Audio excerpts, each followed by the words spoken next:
ये कथा है उस महातेजस्वी ऋषि की जिनके प्रचंड क्रोध से देव और दानव भी कांपते थे। महर्षि दुर्वासा, जो स्वयं भगवान शिव के अंश थे, तपोबल में अद्वितीय और कठोर थे। वो अत्रि और सती अनुसुईया के पुत्र थे।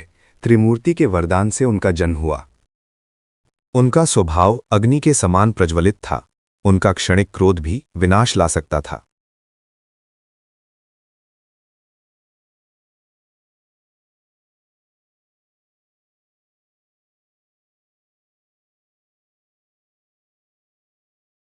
उन्होंने वर्षों तक कठोर तपस्या की, शरीर को साधकर परम सिद्धि की ओर कदम बढ़ाए।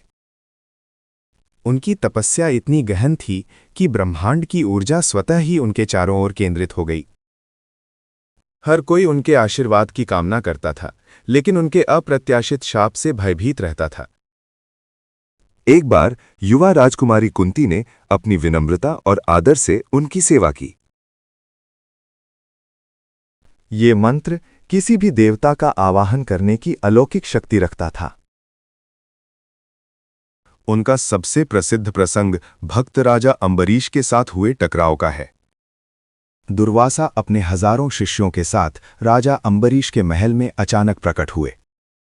राजा ने एकादशी व्रत के पारण से पहले ऋषि को भोजन के लिए सादर आमंत्रित किया। दुर्वासा स्नान के लिए गए और जानबूझकर वापस आने में बहुत विलंब करने लगे। राजा धर्म संकट में थे। उन्हें व्रत का पारण भी करना था और ऋषि का अपमान भी नहीं। समय बीतने पर उन्होंने केवल जल ग्रहण करके व्रत का पारण किया, नियम की रक्षा हेतु। जब दुर्वासा लौटे तो राजा का ये कार्य उन्हें घोर अपमान के समान लगा।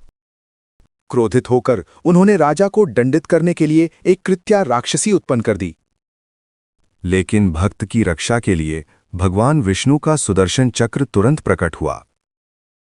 सुदर्शन चक्र ने उस राक्षसी को जलाया और फिर दुर्वासा का पीछा करना शुरू कर दिया। ऋषि तीनों लोकों में भागे, ब्रह्मा और शिव से भी शरण मांगी, पर कोई लाभ न मिला। अंत में उन्हें अपनी भूल का एहसास हुआ और वे राजा अंबरीश के पास लौट आए। अम्बरीश ने अपनी भक्ति और विनम्रता से चक्र को शांत करने की प्रार्थना की। भगवान कृष्ण ने पात्र में चिपका एक छोटा सा अन्न का दाना खाकर सभी की भूख शांत कर दी। महर्षि दुर्वासा हमें जीवन में संतुलन और विनम्रता का गहन महत्व सिखाते हैं।